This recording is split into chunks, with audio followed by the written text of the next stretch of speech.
My husband David was supposed to board our flight to Paris for our 10th anniversary, except he abandoned me at the gate to chase after his pregnant mistress who was fleeing to Mexico with his stolen business funds. Too bad for him, because while he was getting arrested by airport security for assault and discovering his accounts had been frozen, I was upgrading to first class on the very flight he thought he had ruined, using the emergency credit line from my secret consulting business that he never knew existed. They say revenge is a dish best served cold, but sometimes it is most satisfying when served at 30,000 feet with champagne and a view of the clouds while your betrayer faces the consequences of underestimating exactly who they decided to abandon. Before we jump back in, tell us where you're tuning in from, and if this story touches you, make sure you're subscribed, because tomorrow I've saved something extra special for you. My name is Catherine Williams, and this is the story of how my husband's calculated betrayal became the catalyst for the most empowering transformation of my life. But more importantly, this is about how the woman he thought he could discard without consequences possessed capabilities he never imagined and resources he never discovered during our years of marriage. Before we embark on this journey of strategic justice and personal transformation, tell us in the comments what country you are watching from and whether you have ever experienced a moment when someone severely underestimated your capabilities. If stories of turning betrayal into empowerment inspire you, make sure to subscribe, because over the next 18 parts, I will show you exactly how specialized knowledge, strategic planning, and hidden strengths can transform the most devastating personal crisis into the foundation for unprecedented success and satisfaction. The morning of September 15th started with the kind of crisp autumn air that makes you believe in new beginnings and fresh possibilities. I had awakened at 5:30 in our suburban Chicago home, excited about the anniversary trip to Paris that David and I had been planning for 8 months. The itinerary was perfect: 7 days exploring the City of Lights, visiting museums I had dreamed about since college, dining at restaurants that David had researched meticulously, and celebrating a decade of marriage in the most romantic city in the world. What I did not know as I packed my carefully selected wardrobe and double-checked our travel documents was that David had been planning an entirely different kind of trip for the past 3 months. While I arranged for museum tours and restaurant reservations, he had been orchestrating the most calculated betrayal that our marriage could possibly endure. While I selected anniversary gifts and planned romantic surprises, he had been preparing to abandon me permanently for a life with someone else. The woman he had chosen to replace me was Isabella Rodriguez, a 28-year-old financial analyst who worked at his investment firm. According to the intelligence I would later gather, their affair had been developing for over a year, evolving from professional collaboration to personal involvement to elaborate plans for escape and permanent relocation. Isabella was not simply another woman who had captured David's attention. She represented his vision of a younger, more exciting life that did not include the responsibilities and commitments that our marriage represented.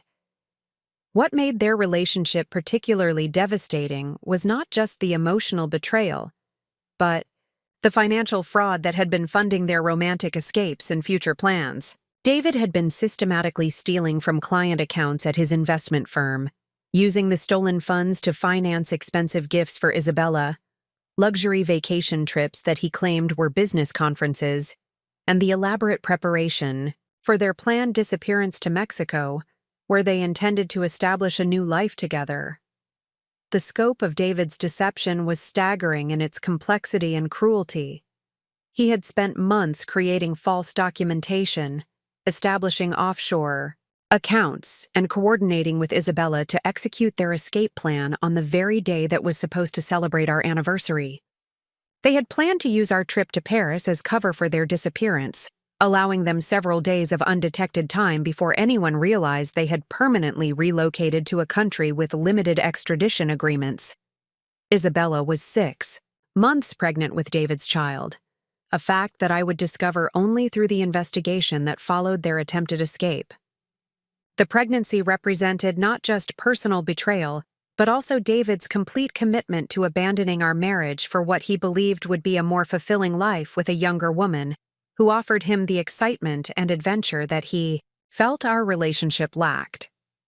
The financial theft that funded their affair and escape plan was sophisticated and systematic, involving manipulation of client trust accounts, falsification of investment records, and coordination with corrupt financial institutions that facilitated international money transfers.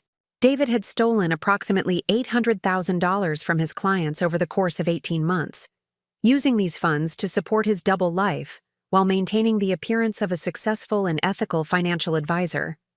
What David had not anticipated in his elaborate planning was that his wife possessed capabilities and resources that extended far beyond his knowledge or imagination. While he viewed me as a dependent spouse whose primary role was maintaining our household and supporting his career advancement, I had been developing a sophisticated consulting business that generated substantial independent income and connected me with influential networks throughout the financial services industry. My consulting firm, Williams Strategic Solutions, specialized in forensic financial analysis and fraud detection for corporate clients who needed independent expertise in identifying and documenting financial irregularities. I had built this business over 5 years of careful development, working primarily with law firms and regulatory agencies that required sophisticated analysis of complex financial crimes. The irony that I specialized in exactly the type of fraud that David was committing would become central to his eventual downfall. David was completely unaware of my professional expertise or the financial resources that my consulting business had generated. He viewed my work as a casual hobby that provided supplemental income rather than recognizing it as a sophisticated operation that had established me as a recognized expert in financial crime investigation. His dismissive attitude toward my professional capabilities would prove to be one of his most critical miscalculations. The morning of our planned departure, David's behavior exhibited the nervous energy of someone executing a complex deception under significant pressure. He checked his phone obsessively, made several private calls that he claimed were last-minute business emergencies, and displayed the kind of artificial enthusiasm that suggested careful performance rather than genuine excitement about our anniversary celebration. I interpreted his nervousness as anticipation for our romantic getaway, having no reason to suspect that he was actually coordinating the final details of his betrayal and escape plan. His frequent phone calls seemed consistent with his demanding career responsibilities, and his distracted demeanor appeared to reflect the stress of preparing for a week away from his professional obligations. The drive to O'Hare International Airport proceeded normally, with David maintaining the facade of an excited husband, preparing for an anniversary celebration, while actually calculating the timing for his abandonment and permanent disappearance. He chatted about our planned activities in Paris, expressed enthusiasm for the restaurants we would visit, and maintained perfect eye contact while delivering what I now understand were carefully rehearsed lies designed to maintain his deception. Until the final moment. At the airport, David's behavior became increasingly agitated as we approached the departure gate.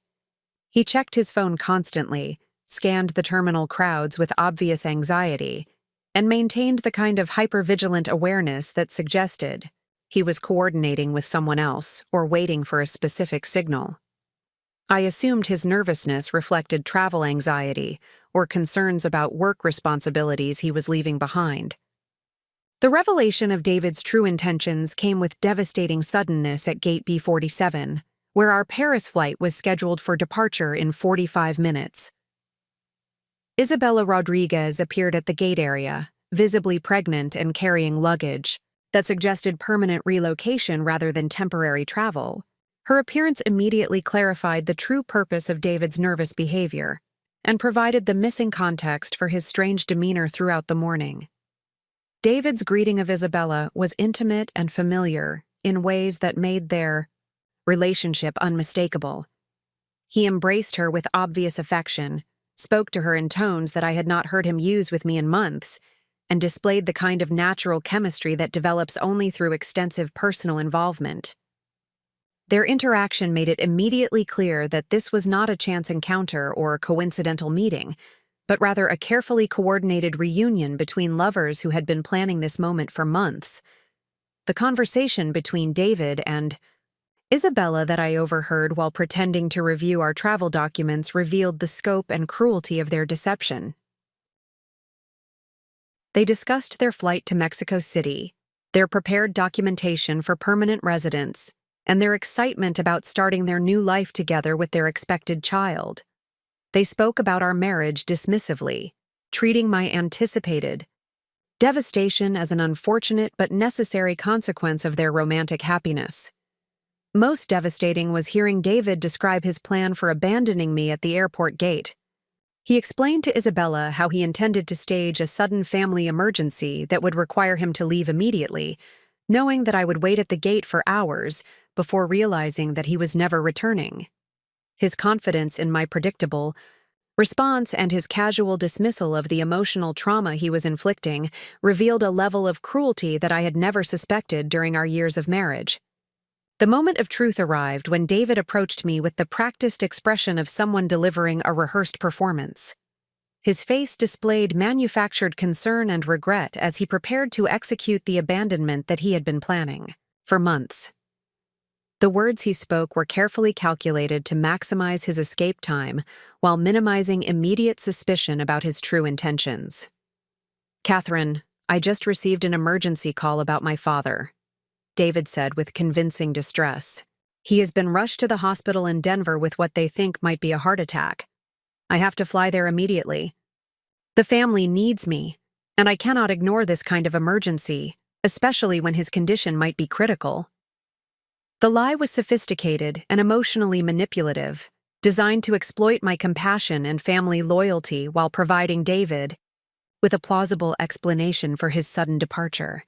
He had chosen a medical emergency involving his father because he knew I would never suggest that he ignore such a situation or insist that our anniversary trip take priority over family crisis. My immediate response was exactly what David had anticipated based on his knowledge of my character and values. I expressed immediate concern for his father's health, insisted that he travel to Denver without delay, and offered to reschedule our Paris trip for a time when his family situation had stabilized. My supportive reaction provided David with the guilt-free exit that he needed to pursue his escape plan without feeling that he had caused me immediate distress. "I feel terrible about ruining our anniversary trip," David continued with practiced remorse. "You have been planning this for months, and I know how much you were looking forward to experiencing Paris together. But family has to come first, and I cannot ignore this kind of emergency when my father might be fighting for his life." His performance was flawless in its emotional manipulation, and perfectly calculated to ensure that I would not question his departure or attempt to accompany him to Denver. He knew that suggesting I join him would risk exposing his deception, while my natural inclination to be supportive would lead me to insist that he handle the family crisis independently, while I managed the practical details of our canceled vacation. The final moments of David's deception involved elaborate expressions of love and regret that were designed to maintain the illusion that our marriage remained intact while he prepared for permanent departure. He kissed me with apparent passion, promised to call with updates about his father's condition, and assured me that we would reschedule our anniversary celebration for an even more special occasion once the family emergency had been resolved. As I watched David walk away from our departure gate with his carry-on luggage, I felt a combination of disappointment and admiration for his dedication to family responsibilities. I was genuinely impressed by his willingness to sacrifice our romantic getaway for his father's medical emergency, and I felt proud to be married to someone who prioritized family obligations over personal pleasure. Preparing and narrating this story took us a lot of time, so if you are enjoying it, subscribe to our channel. It means a lot to us. Now back to the story. What I did not realize as David disappeared into the crowd of travelers was that he was walking toward a different departure gate where Isabella waited for their flight to Mexico City. I had no suspicion that his family emergency was entirely fabricated, or that his expressions of love and regret were the final performance in a deception that had been developing for over a year. The woman sitting alone at gate B47 with a canceled anniversary trip, and a husband attending a family emergency, had no idea that she was actually the victim of the most calculated betrayal that her marriage could endure. But more importantly, the man who believed he had successfully abandoned his wife for a younger, more exciting life had no conception of the capabilities, resources, and strategic thinking that his betrayal was about to unleash. David Williams was about to discover that the woman he had underestimated and abandoned possessed exactly the expertise needed to ensure that his escape plan became the foundation for the most comprehensive consequences that his criminal behavior and personal betrayal could possibly generate. The transformation from abandoned wife to strategic adversary was about to begin, and the results would exceed anything that David's imagination could anticipate or his arrogance could prepare him to handle. The stage was set for a confrontation between someone who believed he had executed the perfect escape and someone who possessed the hidden capabilities to transform his betrayal into the catalyst for justice, empowerment, and personal transformation that would redefine both of their lives permanently. Understanding how Catherine Williams became the person capable of exposing David's sophisticated financial fraud and orchestrating his comprehensive downfall requires examining the experiences and expertise that shaped her unique perspective on white-collar crime and strategic justice. Her journey toward becoming a forensic financial analyst began during her undergraduate years at Northwestern University, where a family crisis first exposed her to the devastating impact of financial deception on unsuspecting victims. Catherine's father, Robert Manning, had been a respected middle school principal in Evanston, Illinois, who dedicated 32 years to public education before planning a comfortable retirement, funded by careful savings and a pension that represented decades of modest but consistent contributions. Her mother, Susan Manning, worked as a librarian at the same school district, contributing her own pension benefits to their joint retirement security. Together, they had accumulated approximately $400,000 in retirement accounts that were intended to support their golden years with dignity and financial independence. During Catherine's junior year at Northwestern, her parents received an invitation to attend a financial planning seminar hosted by Prestige Investment Solutions, a firm that specialized in retirement portfolio optimization for public sector employees. The presentation was professionally delivered by Marcus Thornton, a charismatic financial advisor who promised significantly higher returns than traditional retirement investments while maintaining appropriate risk levels for individuals approaching retirement age. Marcus Thornton possessed the kind of polished credibility that made conservative investors feel confident about exploring more aggressive investment strategies. He presented detailed charts showing historical performance data, provided testimonials from satisfied clients who had doubled their retirement savings, and offered personal attention that contrasted sharply with the impersonal service that Robert and Susan had received from their traditional investment providers. The investment strategy that Marcus recommended involved transferring their retirement funds to a specialized portfolio that combined international emerging market investments with currency hedging strategies that would supposedly protect against inflation while generating superior returns. The technical terminology and sophisticated analysis made the proposal seem both innovative and prudent, particularly when presented by someone with Marcus's apparent expertise and professional credentials. Over the following 18 months, Catherine's parents received monthly statements showing remarkable portfolio growth that exceeded their most optimistic expectations. Their $400,000 investment had apparently grown to over $600,000, generating returns that would allow them to retire earlier than planned with greater financial security than they had ever imagined possible. The truth about Marcus Thornton's operation emerged only when Catherine's father attempted to withdraw funds for a major home renovation project that would prepare their house for retirement. The withdrawal request triggered an investigation that revealed Marcus had been operating a sophisticated Ponzi scheme that used new investor funds to generate false returns for existing clients while diverting substantial amounts for his personal enrichment. Robert and Susan Manning discovered that their retirement savings had been completely stolen through an elaborate fraud that had affected over 200 families throughout the Chicago metropolitan area. The monthly statements showing portfolio growth were entirely fabricated. The international investments had never been purchased, and the professional credentials that Marcus claimed were falsified to create the appearance of expertise and legitimacy. The financial devastation extended beyond simple monetary loss to encompass the complete destruction of retirement security that Catherine's parents had spent decades building through careful planning and modest lifestyle choices. At ages 62 and 59 respectively, they faced the prospect of working indefinitely to rebuild retirement savings that had been stolen through sophisticated deception that exploited their trust and financial inexperience. The emotional impact of the fraud was equally devastating, as Catherine's parents struggled with feelings of shame and self-blame for falling victim to a scam that seemed obvious in retrospect, but had been carefully designed to exploit the psychological vulnerabilities of conservative investors seeking modest improvement in their retirement security. The betrayal of trust represented by Marcus Thornton's crimes created lasting trauma that affected their ability to feel confident about any financial decisions. The investigation and prosecution of Marcus Thornton became Catherine's introduction to the complex world of financial crime investigation and forensic accounting.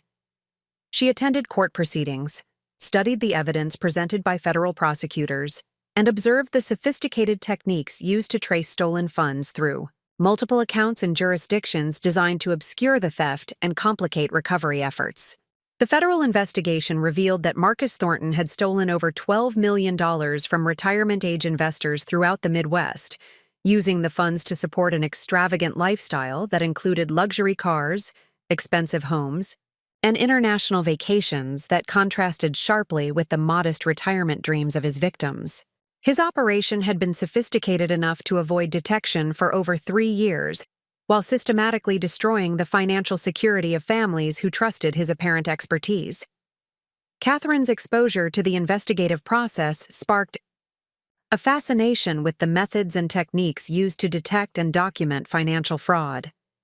She began studying forensic accounting as an academic discipline, learning about the analytical tools and investigative procedures that enable experts to trace complex financial transactions and identify patterns that reveal criminal activity hidden within legitimate business operations.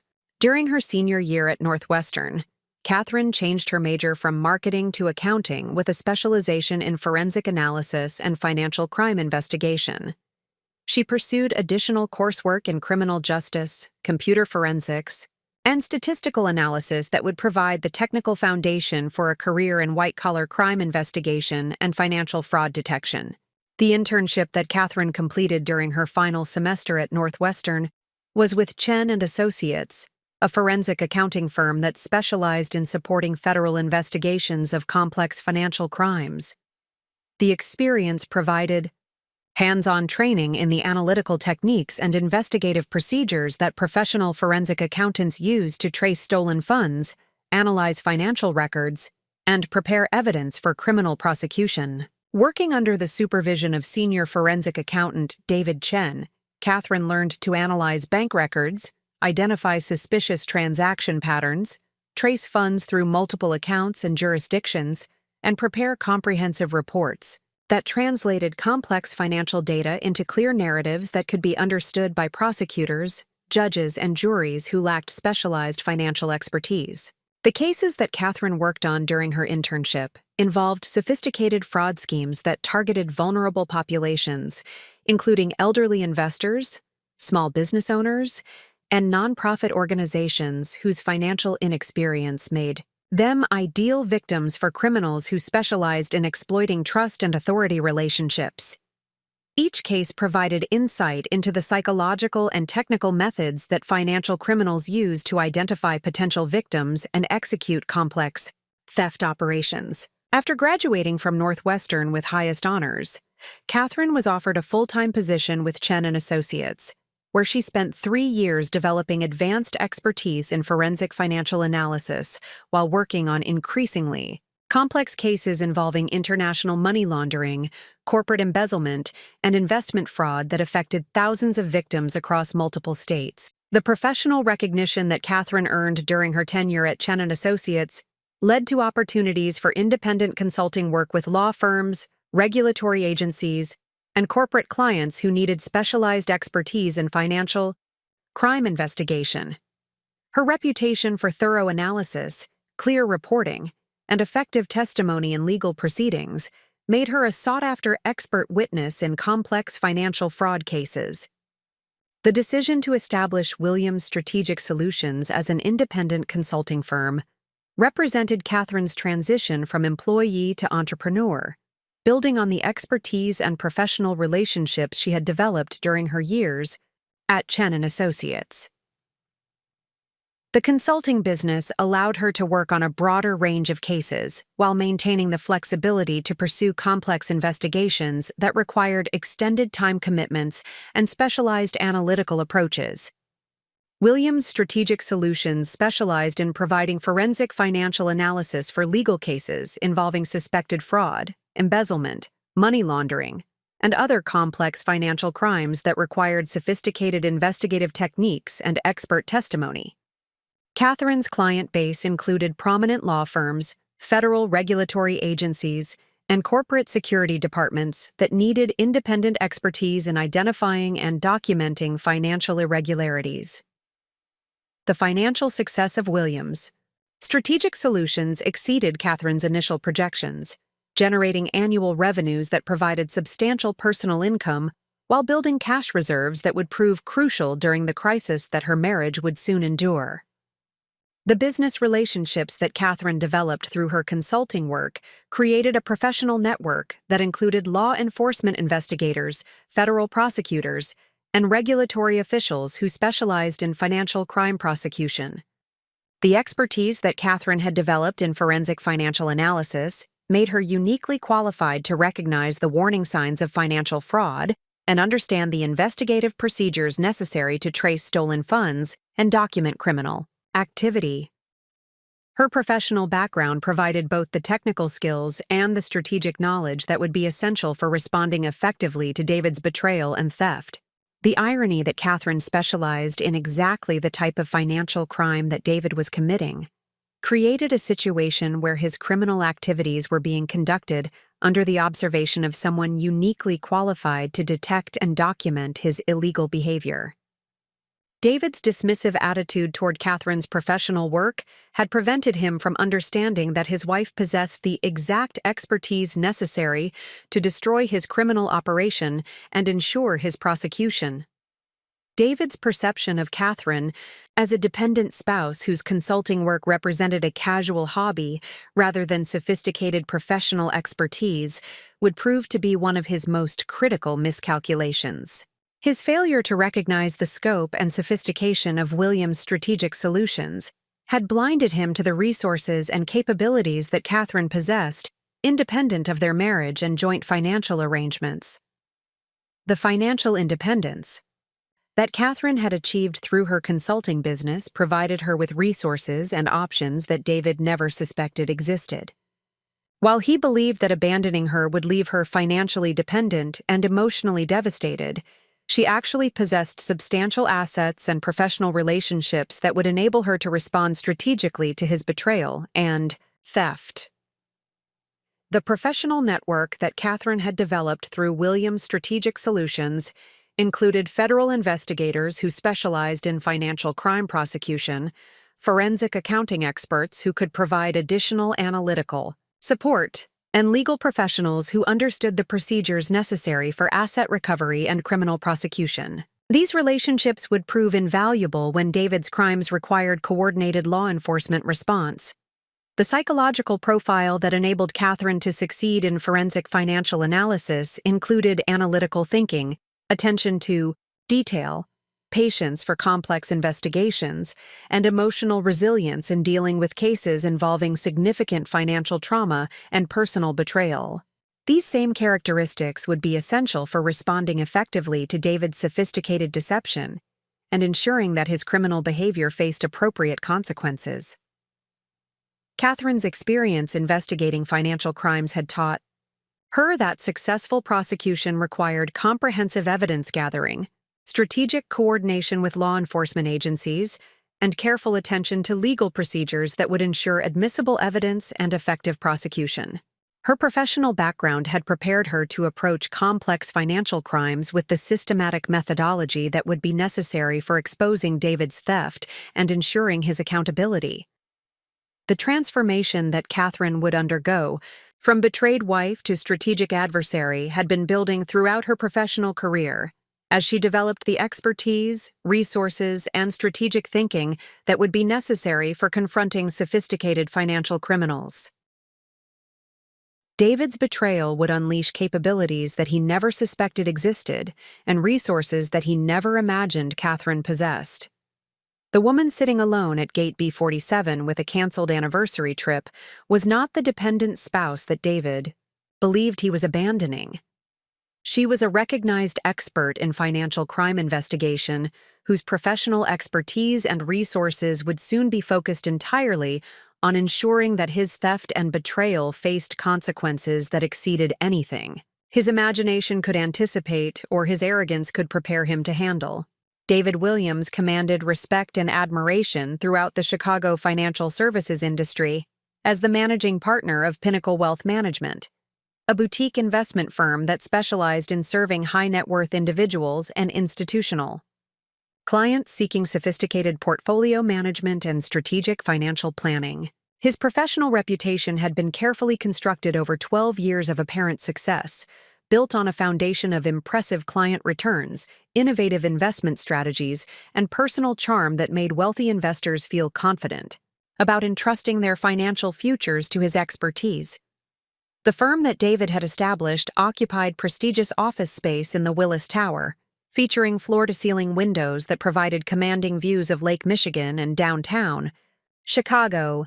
The physical environment was designed to convey success, stability, and exclusivity, with custom furniture, original artwork, and technology systems that suggested cutting-edge financial analysis capabilities.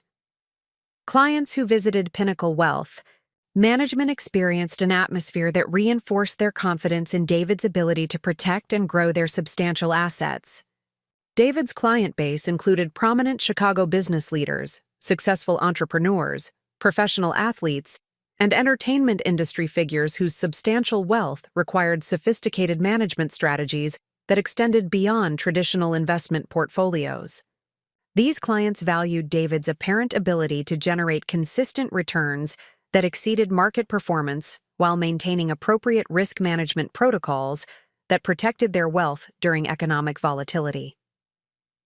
The investment philosophy that David promoted emphasized diversified global portfolios, alternative investment strategies, and tactical asset allocation approaches that promised superior risk-adjusted returns through sophisticated analysis and disciplined implementation. His marketing materials featured impressive historical performance data, detailed risk management protocols, and testimonials from satisfied clients who praised his investment expertise and personal attention to their financial objectives. Professional colleagues throughout the Chicago financial community viewed David as a rising star whose innovative approaches to wealth management and client service had established him as a thought leader in boutique investment management. He frequently spoke at industry conferences, contributed articles to financial publications, and served on professional boards that enhanced his reputation as an expert in sophisticated investment strategies. The awards and recognition that David had received from industry organizations included multiple designations as a top financial advisor by Chicago Magazine, recognition for innovative investment strategies by the Financial Planning Association, and leadership positions in professional organizations that served high-net-worth investors. These accolades reinforced his credibility and attracted additional clients who sought association with a recognized expert in wealth management. What none of these admirers realized was that David's impressive reputation was elaborate camouflage for the most sophisticated financial fraud operation that the Chicago investment community had ever unknowingly hosted. His apparent success in generating superior investment returns was actually systematic theft that involved manipulation of client accounts, falsification of performance data, and coordination with offshore entities that facilitated money laundering and asset concealment. The criminal enterprise that David had perfected over 3 years was elegant in its complexity and devastating in its scope. He had identified wealthy investors as ideal targets because their substantial assets provided significant theft opportunities, while their busy lifestyles and limited financial expertise made them unlikely to scrutinize account statements or question investment performance that seemed consistent with his promised returns. The fraud that David implemented followed a sophisticated Ponzi scheme structure that used new investor deposits to generate false returns for existing clients, while diverting substantial amounts for his personal enrichment and the funding of his affair with Isabella Rodriguez. The investment strategies that he described to clients were largely fictional, designed to provide plausible explanations for portfolio performance that was actually generated through theft from other accounts. David's method for concealing his theft involved creating multiple layers of documentation and reporting that made it virtually impossible for individual clients to recognize that their investments were being systematically stolen. He generated false account statements that showed impressive portfolio growth, provided fabricated trade confirmations that suggested active investment management, and created fictitious research reports that justified investment decisions that had never actually been implemented. The technology systems that David had installed at Pinnacle Wealth Management were specifically designed to facilitate fraud rather than legitimate investment management. The portfolio management software had been customized to generate false performance reports, the client portal displayed fabricated account information, and the trading systems were configured to process fictitious transactions that created the appearance of active investment management while concealing systematic theft. The offshore accounts that David had established in the Cayman Islands and Switzerland served multiple purposes in his criminal operation. These accounts received diverted client funds that were then used to generate false investment returns for other clients, fund David's personal expenses, and support his relationship with Isabella Rodriguez. The complex structure of these offshore arrangements made it extremely difficult for regulatory authorities to trace stolen funds or identify the scope of his criminal activities. The relationship between David and Isabella Rodriguez had evolved from professional collaboration to personal involvement to criminal conspiracy over the 18 months since their affair began. Isabella's position as a financial analyst at Pinnacle Wealth Management provided her with legitimate access to client account information and investment records that enabled her to assist David in concealing his fraud while simultaneously benefiting from the lifestyle that his criminal activities funded. Isabella's pregnancy with David's child represented not only personal betrayal of his marriage, but also evidence of his complete commitment to abandoning his previous life for what he believed would be a more fulfilling existence with a younger woman who offered excitement and adventure that his marriage to Catherine no longer provided. The pregnancy had been planned as part of their escape strategy, creating emotional bonds that would ensure their permanent partnership while providing additional motivation for their relocation to Mexico. The financial scope of David's criminal operation was staggering in its magnitude and systematic execution. Over 3 years, he had stolen approximately $800,000 from client accounts through manipulation of investment transactions, diversion of dividend payments, and falsification of account balances that concealed ongoing theft while maintaining the appearance of successful portfolio management. The clients who had been victimized by David's fraud included several prominent Chicago families whose trust in his investment expertise had made them willing to transfer substantial assets to his management without implementing independent oversight or verification procedures. These clients valued the personal attention and apparently superior returns that David provided, making them unlikely to question investment performance that exceeded their expectations. The psychological profile that enabled David to conduct such systematic fraud revealed a narcissistic personality structure that viewed professional success as justification for unlimited behavior and personal privilege. He genuinely believed that his intelligence and charisma made him superior to both his clients and his colleagues, creating a psychological framework that justified stealing from people who trusted him with their financial security. David's ability To maintain his fraudulent operation while presenting himself as a devoted husband and ethical financial advisor demonstrated sophisticated compartmentalization skills that allowed him to separate his criminal activities from his public persona. He had perfected the ability to express genuine concern for client welfare while systematically stealing their assets, and to demonstrate apparent love for Catherine while planning her abandonment and financial devastation. The confidence that David displayed in his criminal activities reflected his belief that his intelligence and sophisticated planning made him virtually immune to detection or prosecution. He had studied previous financial fraud cases, implemented countermeasures designed to avoid common investigative techniques, and developed contingency plans that would enable his escape if his criminal operation was discovered. The escape plan that David had coordinated with Isabella involved transferring stolen client funds to offshore accounts that would be accessible from Mexico, establishing new identities that would allow them to live permanently outside United States jurisdiction, and timing their departure to coincide with his planned abandonment of Catherine at the airport. The complexity of their escape strategy reflected months of careful planning and coordination with criminal organizations that specialized in helping financial criminals avoid prosecution. David's dismissive attitude toward Catherine's professional capabilities represented a critical blind spot that had prevented him from recognizing the danger that his criminal activities faced from someone with her specialized expertise in financial fraud investigation. His perception of Catherine as a dependent spouse whose consulting work was merely a casual hobby had made him careless about concealing evidence of his crimes, and confident that she would never pose a threat to his criminal enterprise. The arrogance that characterized David's approach to both his criminal activities and his personal relationships reflected a fundamental character flaw that would prove devastating when he encountered serious opposition from someone who refused to be intimidated or dismissed.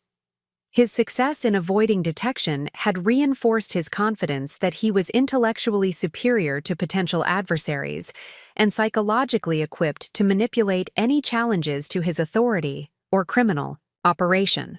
The institutional relationships that David had cultivated throughout the Chicago financial community provided him with credibility and professional cover that made his criminal activities less likely to be detected or reported by colleagues who respected his apparent expertise and success. These relationships also created a network of character references who would potentially support him if his criminal behavior was discovered and prosecuted. The technology infrastructure that David had implemented to support his fraud included encrypted communication systems that facilitated coordination with Isabella and offshore accomplices, sophisticated accounting software that generated false documentation and performance reports, and secure data storage systems that concealed evidence of his criminal activities from potential investigators or regulatory audits. The timing of David's planned escape had been carefully calculated to maximize his chances of successful departure while minimizing the opportunity for discovery and intervention by law enforcement agencies. The anniversary trip to Paris was intended to provide cover for his disappearance, while giving him several days of undetected time before anyone realized that he had permanently relocated to Mexico with stolen client funds. The psychological manipulation that David had employed in his relationship with Catherine included gradual emotional distancing that prepared her for his eventual abandonment, financial control that limited her access to joint resources, and systematic deception that prevented her from recognizing warning signs of his criminal activities and personal betrayal. His confidence in his ability to manipulate Catherine's emotional responses had made him certain that his abandonment would leave her devastated and helpless, rather than motivated for strategic retaliation. David Williams was about to discover that his sophisticated criminal operation and calculated personal betrayal had been conducted under the observation of someone uniquely qualified to document his crimes and ensure his prosecution. The woman he believed he could abandon without consequences possessed exactly the expertise and resources necessary to transform his moment of apparent triumph into the foundation for comprehensive justice and personal accountability that would destroy everything he had built through years of systematic deception and theft. The subtle indicators of David's deception had been accumulating for approximately 8 months before the airport abandonment, creating a complex pattern of behavioral changes and financial irregularities that would have been invisible to most spouses, but gradually became recognizable to someone with Catherine's specialized training in forensic financial analysis. Her professional expertise in identifying white-collar crime patterns had conditioned her to notice discrepancies and inconsistencies that others might dismiss as normal variations in business success or personal behavior. The first warning sign that captured Catherine's attention emerged during a routine review of their joint credit card statements in February, approximately 7 months before their planned anniversary trip to Paris. While organizing their tax documentation, Catherine noticed a series of charges from Cartier, Tiffany & Company, and several other luxury jewelry retailers that totaled nearly $28,000 over a 3-month period. The purchases were substantial enough to warrant discussion between married partners sharing financial responsibilities. Yet David had never mentioned these expenditures, or presented Catherine with any gifts that would account for such significant jewelry purchases.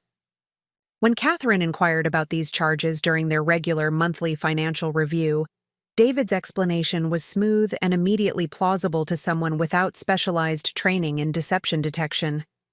He explained that the jewelry purchases represented client appreciation gifts for several high-net-worth investors who had made substantial additional commitments to Pinnacle Wealth Management during the previous quarter. The explanation aligned with David's established pattern of using personal attention and thoughtful gestures to build client relationships, and Catherine accepted his reasoning without further questioning at the time. However, Catherine's forensic accounting background had taught her that expensive gift-giving in financial services relationships often violated compliance regulations and could indicate inappropriate boundary management between advisors and clients. The frequency and total value of the jewelry purchases suggested either systematic compliance violations or personal expenditures that were being disguised as business expenses for tax and marital transparency purposes. The second warning sign materialized in March when Catherine observed David implementing new communication security measures that seemed disproportionate to legitimate business confidentiality requirements. He began using encrypted messaging applications for business communications, established separate phone lines that he claimed were necessary for international client relationships, and created password-protected computer systems that prevented Catherine from accessing shared devices that had previously been available for household management purposes. David's explanation for these security enhancements focused on compliance requirements from regulatory agencies that were implementing stricter data protection standards for financial services firms. He described new protocols that required segregation of client information from personal devices and communication systems, making it necessary to establish separate infrastructure for business and personal activities. The explanation was technically plausible and aligned with industry trends toward enhanced cybersecurity measures. Catherine's professional experience with financial fraud investigations had exposed her to numerous cases where enhanced communication security served primarily to conceal criminal activity rather than protect legitimate business information. The timing and scope of David's security implementations suggested systematic effort to prevent oversight rather than compliance with external regulatory requirements. The combination of encrypted communications and restricted device access created the infrastructure necessary for conducting activities that required concealment from family members and potential investigators. The third warning sign became apparent in April when Catherine began noticing significant changes in David's professional schedule and travel patterns that deviated from his established business practices. His client meetings increasingly occurred during evening hours and weekend periods that had previously been reserved for personal time and family activities. Business trips that historically lasted 2 to 3 days began extending to week-long absences that David attributed to expanded international client relationships and complex due diligence requirements. The frequency of David's travel had approximately doubled compared to his historical patterns. with destinations that included locations not traditionally associated with wealth management activities for Chicago-based clients.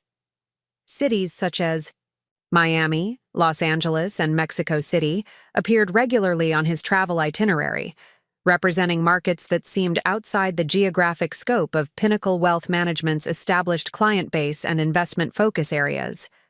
When Catherine inquired about these travel patterns during casual conversation, David's explanations emphasized expanding market opportunities and the need to develop relationships with international investment partners who could provide enhanced portfolio diversification for their high-net-worth clients. He described sophisticated investment strategies that required personal meetings with fund managers and institutional partners located throughout North America and Latin America.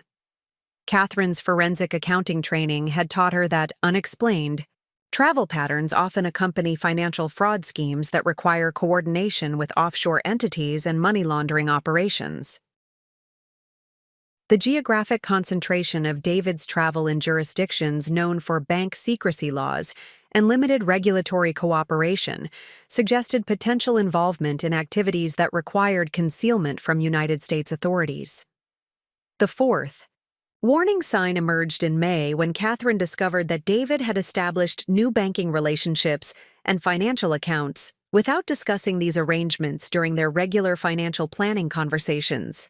While reviewing insurance documentation for their annual coverage review, Catherine found references to accounts at institutions where they had no previous relationship history and no clear business justification for the new banking arrangements. David's explanation for these new accounts focused on enhanced liquidity management and international banking capabilities that were necessary for serving clients with global investment interests. He described sophisticated cash management strategies that required relationships with multiple institutions and currency hedging arrangements that protected client portfolios from international market volatility. The forensic accounting expertise that Catherine had developed through her consulting practice had taught her that multiple banking relationships and complex account structures often serve to obscure financial transactions and complicate investigative efforts rather than provide legitimate business advantages. The opacity of David's new banking arrangements suggested systematic effort to create financial infrastructure that would be difficult for regulatory authorities or forensic investigators to analyze effectively. The fifth warning sign became apparent in June when Catherine observed dramatic changes in David's personal spending patterns and lifestyle choices that seemed inconsistent with their joint financial planning objectives and established household budget parameters. His personal expenditures for clothing, dining, and entertainment had increased substantially without corresponding discussion about budget modifications or income improvements that would justify enhanced personal spending. The most significant change involved David's decision to lease a luxury sports car that cost nearly $1,800 per month, representing a substantial increase over their previous vehicle expenses and a departure from the practical transportation choices that had characterized their joint financial planning throughout their marriage. When Catherine questioned the necessity and affordability of such an expensive vehicle, David explained that client perception and professional image requirements in the wealth management industry made it essential to project success and financial sophistication.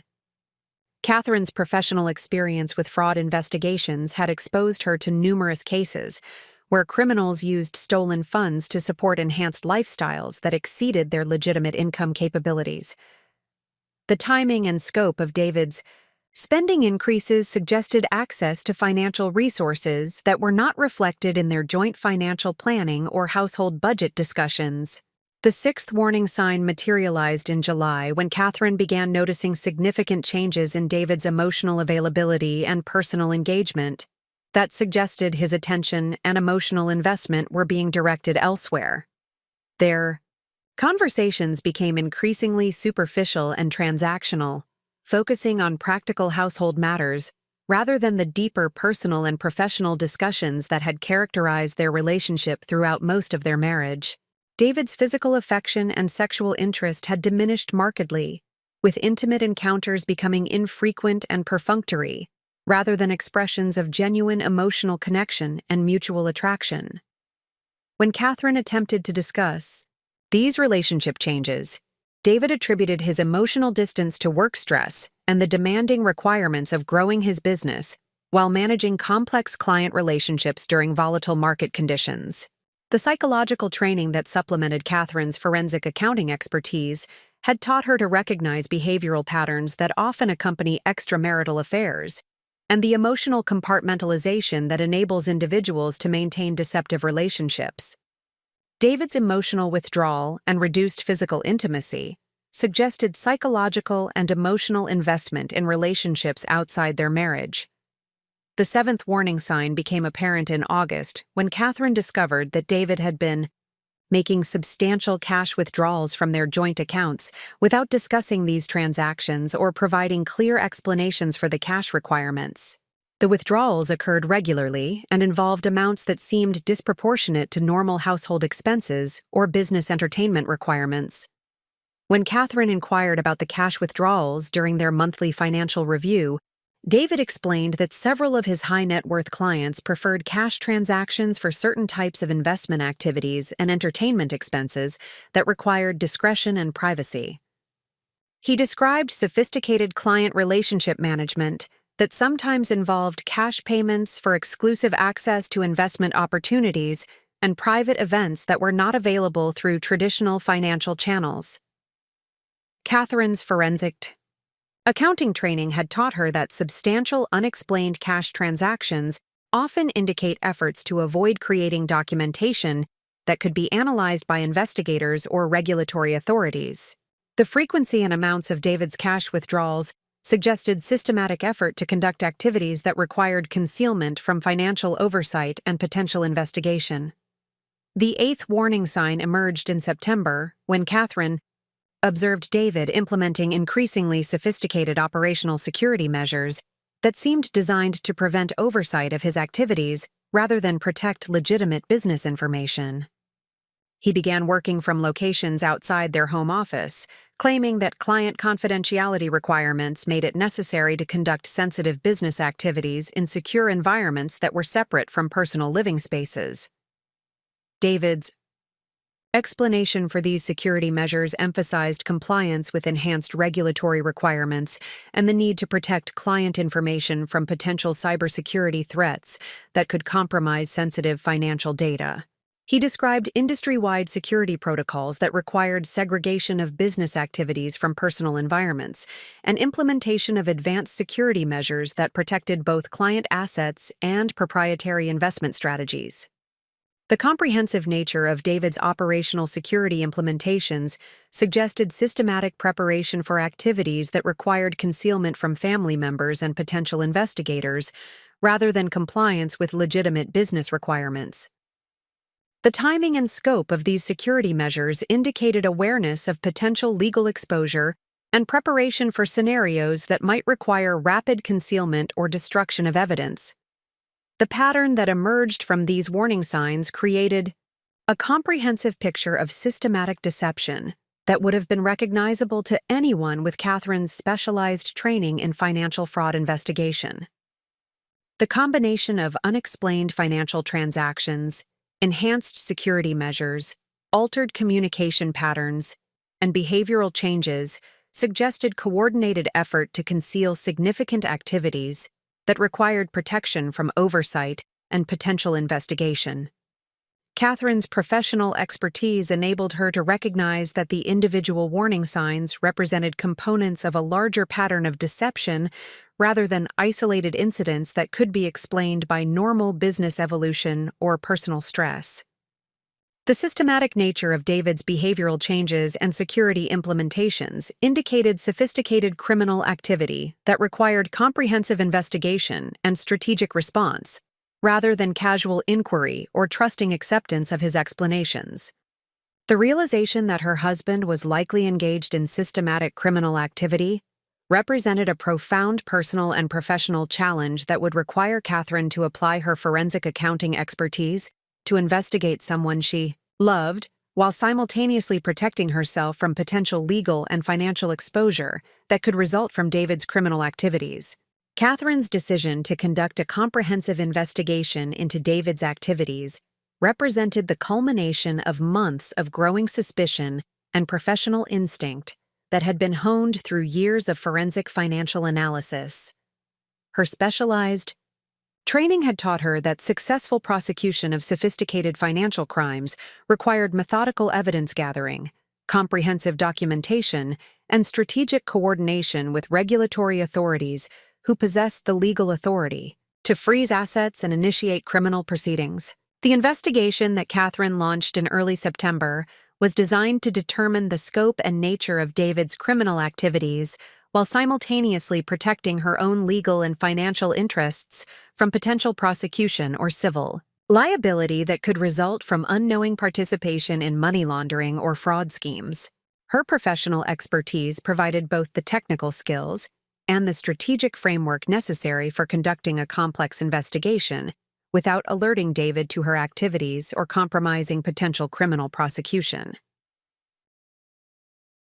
The first phase of Catherine's investigation focused on analyzing the financial records and documentation that were accessible through her legitimate role as David's spouse and business partner in their joint financial arrangements. Her forensics accounting training had taught her that white-collar criminals often leave extensive documentary evidence of their activities because sophisticated fraud schemes require detailed record-keeping to maintain the appearance of legitimate business operations. Catherine began by conducting a comprehensive analysis of their joint bank accounts, credit card statements, and investment records spanning the previous 18 months. Her professional expertise enabled her to identify transaction patterns and spending anomalies that would be invisible to someone without specialized training in financial crime detection. The analysis revealed systematic irregularities that suggested coordinated effort to conceal significant financial activities from both regulatory oversight and spousal awareness. The luxury jewelry purchases that had initially captured Catherine's attention in February represented only a small component of a much larger pattern of unexplained expenditures that totaled nearly $140,000 over the 18-month investigation period. The sophisticated nature of these purchases suggested systematic effort to convert liquid assets into portable valuables that could be easily transported across international borders without triggering currency reporting requirements. The detailed analysis of David's credit card statements revealed a complex pattern of travel and entertainment expenses that extended far beyond legitimate business requirements for a Chicago-based wealth management firm. The geographic distribution of these expenses showed significant concentration in cities that served as major financial centers for money laundering operations and offshore banking arrangements: Miami, Los Angeles, Mexico City, and the Cayman Islands appeared frequently in David's travel records, representing destinations that were not consistent with serving Chicago-based high-net-worth clients. Catherine's professional network in forensic accounting provided her with access to specialized databases and analytical tools that enabled her to trace financial transactions across multiple institutions and jurisdictions. Her consulting relationship with federal investigators had provided her with legitimate access to financial intelligence resources that could identify suspicious transaction patterns and offshore account relationships that might be connected to David's activities. The second phase of Catherine's investigation involved analyzing David's business records and client account information that were accessible through her role as his spouse and her legitimate interest in their joint financial security. Her forensic accounting expertise enabled her to identify discrepancies between reported investment performance and actual market conditions that suggested systematic manipulation of client account statements and performance reports. The analysis of Pinnacle Wealth Management's financial records revealed significant inconsistencies between reported assets under management and the actual investment positions that could be verified through independent sources. The reported portfolio values exceeded verifiable asset holdings by approximately $800,000, suggesting systematic inflation of account balances to conceal theft or diversion of client funds. Catherine's investigation revealed that David had been generating false performance reports and account statements that showed impressive investment returns, while the underlying assets were being systematically diverted to accounts outside client control. The sophistication of this documentation fraud required extensive coordination with offshore entities and corrupt financial institutions that facilitated money laundering operations. The client communication records that Catherine was able to access through David's business systems revealed a pattern of deception that extended far beyond simple investment underperformance to encompass systematic theft disguised as sophisticated portfolio management. David had been providing clients with detailed explanations for investment strategies that were never actually implemented, while their funds were being diverted to support his personal lifestyle and criminal enterprise. The third phase of Catherine's investigation focused on identifying and documenting David's relationship with Isabella Rodriguez and determining the scope of her involvement in his criminal activities. Catherine's professional training had taught her that complex fraud schemes often require multiple participants who provide specialized skills and access to systems that enable sophisticated theft and money laundering operations. Through careful analysis of David's communication records and travel patterns, Catherine was able to establish that his relationship with Isabella had evolved from professional collaboration to personal involvement to criminal conspiracy over the 18 months since their affair began. The coordination between their activities and the timing of their communications suggested systematic planning for criminal enterprise rather than spontaneous romantic relationship. Catherine discovered that Isabella's pregnancy with David's child had been planned as part of their escape strategy, creating emotional bonds that would ensure their permanent partnership while providing additional motivation for their relocation to Mexico. The timing of the pregnancy aligned with David's preparation for permanent departure from the United States, suggesting coordinated planning that extended beyond simple extramarital affair to encompass comprehensive life transformation. The investigation revealed that Isabella had been using her position as a financial analyst at Pinnacle Wealth Management to assist David in concealing his fraud while simultaneously benefiting from the lifestyle that his criminal activities funded. Her access to client account information and investment records had enabled her to help David generate false documentation and performance reports while identifying additional theft opportunities. The fourth phase of Catherine's investigation involved coordinating with her professional network to verify her findings and develop strategies for asset protection and criminal prosecution that would ensure David faced appropriate consequences while protecting innocent parties from financial harm. Her consulting relationships with federal investigators provided her with access to law enforcement resources and legal expertise that would be essential for successful prosecution. Catherine's analysis revealed that David's criminal enterprise had been operating for approximately 3 years and involved systematic theft of client funds, money laundering through offshore accounts, and preparation for permanent flight from United States jurisdiction. The scope and sophistication of his criminal activities exceeded anything she had encountered in her professional consulting practice, making it one of the most significant financial fraud cases in the Chicago region. The evidence that Catherine had gathered demonstrated that David had stolen approximately $800,000 from client accounts while maintaining the appearance of successful investment management through false documentation and performance reporting. The complexity of his fraud scheme required coordination with multiple offshore entities and corrupt financial institutions that specialized in facilitating money laundering operations for white-collar criminals. The investigation revealed that David's planned escape to Mexico with Isabella represented the culmination of months of preparation that included establishing new identities, transferring stolen funds to offshore accounts, and coordinating with criminal organizations that specialized in helping financial criminals avoid prosecution.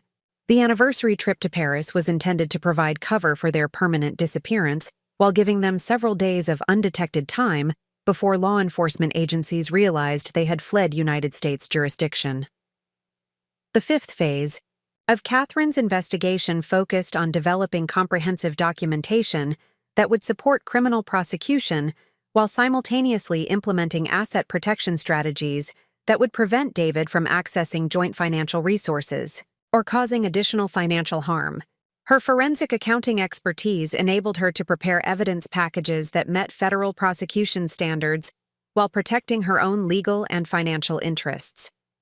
Catherine's professional relationships with federal prosecutors and regulatory investigators provided her with guidance on evidence preservation requirements and legal procedures that would ensure her investigation results could be used effectively in criminal proceedings.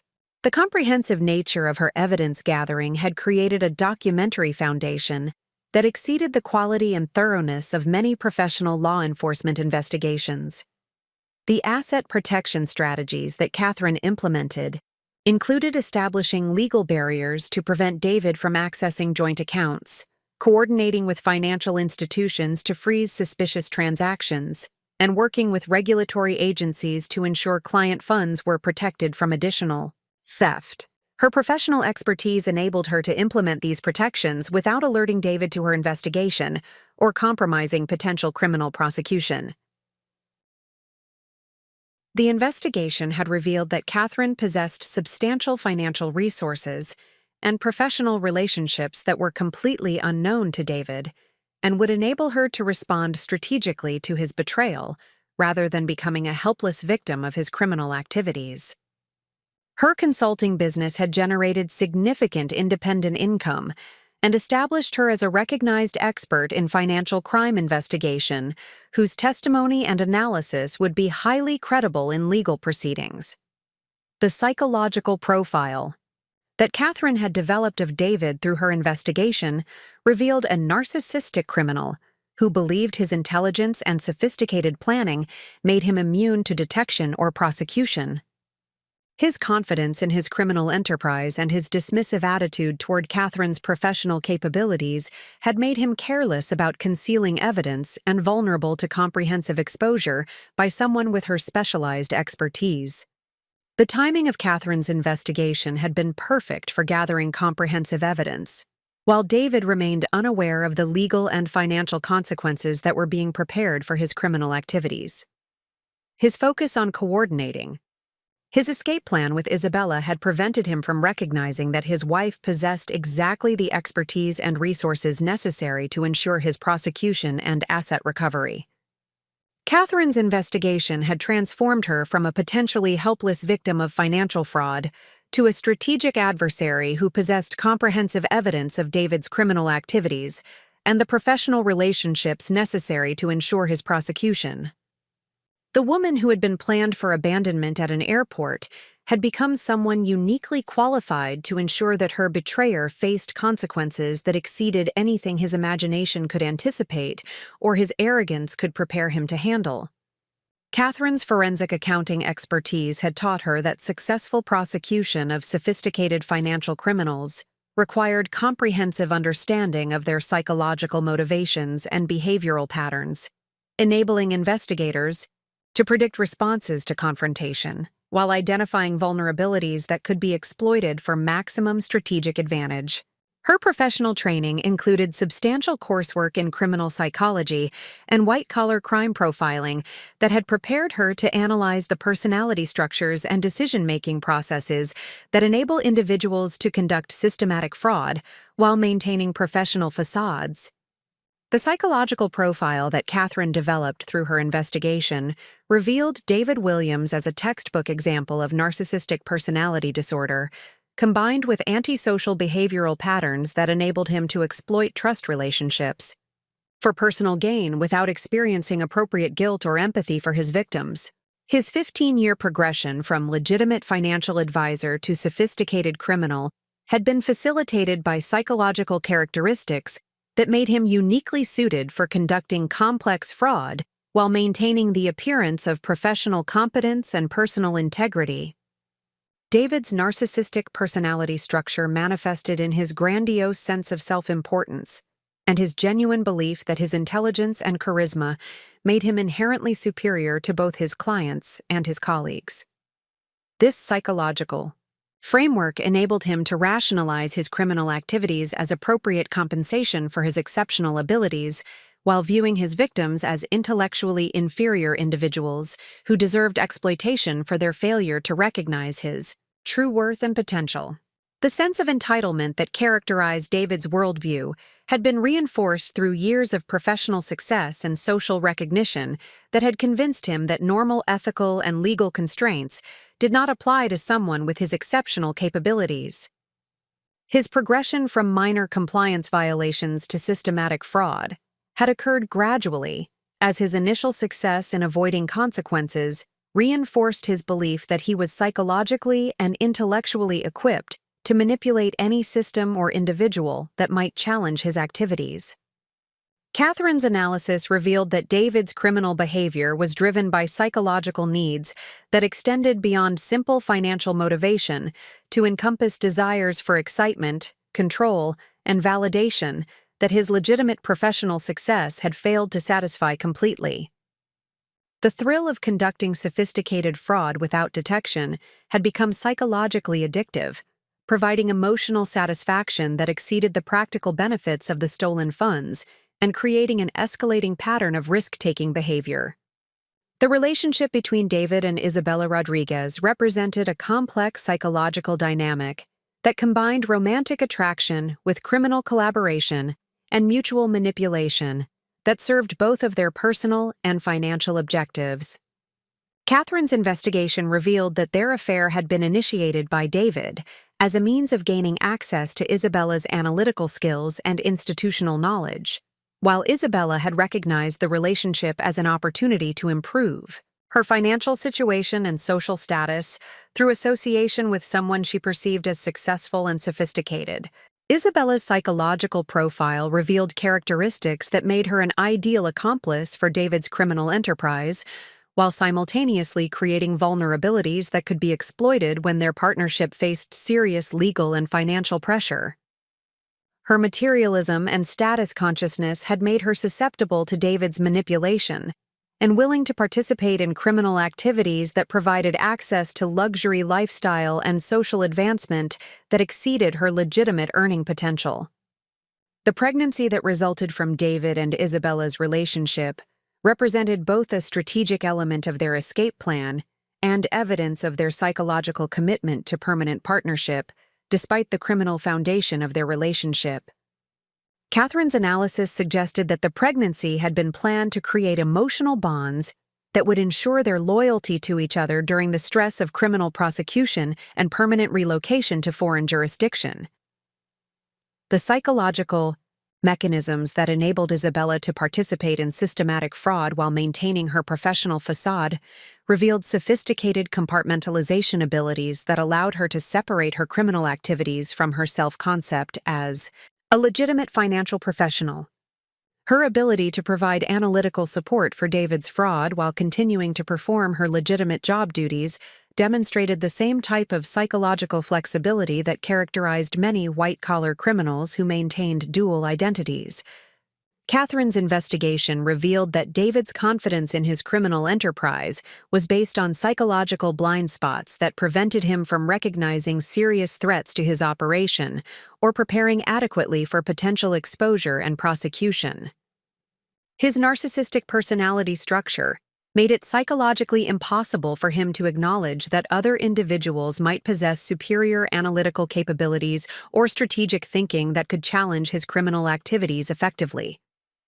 The dismissive attitude that David displayed toward Catherine's professional work reflected his inability to recognize expertise that operated outside his direct experience and control. His perception of forensic accounting as a minor specialty within the broader financial services industry had prevented him from understanding the sophisticated investigative capabilities that Catherine possessed or recognizing the threat that her expertise represented to his criminal operation. David's psychological approach to risk management revealed fundamental miscalculations that had made his criminal enterprise vulnerable to exactly the type of comprehensive investigation that Catherine was uniquely qualified to conduct. His confidence in his ability to manipulate other people had made him careless about concealing evidence from someone with specialized training in detecting exactly the type of fraud that he was conducting. The planning process that David had employed for his escape to Mexico demonstrated psychological characteristics that would prove devastating when he encountered serious opposition from someone who refused to be manipulated or intimidated. His approach to complex problem-solving relied heavily on personal charisma and manipulation, rather than objective analysis of potential challenges and appropriate countermeasures. Catherine's psychological analysis revealed that David's criminal success had been enabled by his ability to identify and exploit individuals who were psychologically vulnerable to manipulation through authority relationships and false trust. His client base consisted primarily of wealthy individuals who valued personal attention and exclusive access, more than independent verification of investment performance, making them ideal targets for sophisticated fraud schemes. The institutional CEO relationships that David had cultivated throughout the Chicago financial community reflected his sophisticated understanding of how professional reputation and social connections could provide protection from scrutiny while creating opportunities for additional criminal activities. His participation in industry organizations and community leadership roles had been strategically planned to enhance his credibility while providing access to potential victims and accomplices.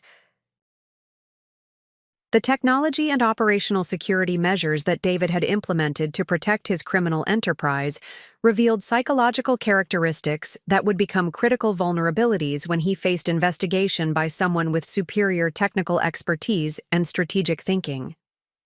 His confidence in his security arrangements was based on comparison with conventional law enforcement capabilities, rather than recognition that specialized investigators might possess more sophisticated analytical tools and investigative techniques. Catherine's analysis of David's communication patterns and behavioral changes over the previous months revealed systematic preparation for permanent departure that had been coordinated with Isabella according to a timeline that prioritized their escape over comprehensive protection of their criminal assets and evidence. Their focus on emotional and logistical preparation for relocation had prevented them from implementing adequate countermeasures against potential exposure and prosecution. The psychological profile that Catherine developed of Isabella revealed characteristics that would make her particularly vulnerable to pressure and likely to abandon David when their criminal enterprise faced serious legal consequences.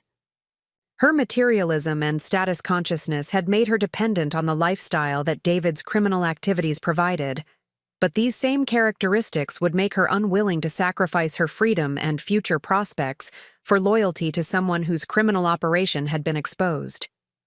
Catherine's professional experience with white-collar crime investigations had taught her that criminal partnerships often collapsed rapidly when faced with serious legal pressure because the psychological characteristics that enable fraud participation also create vulnerabilities to manipulation and betrayal when self-preservation becomes paramount. The relationship between David and Isabella was built on mutual exploitation rather than genuine loyalty, making it inherently unstable when external pressure threatened their individual interests.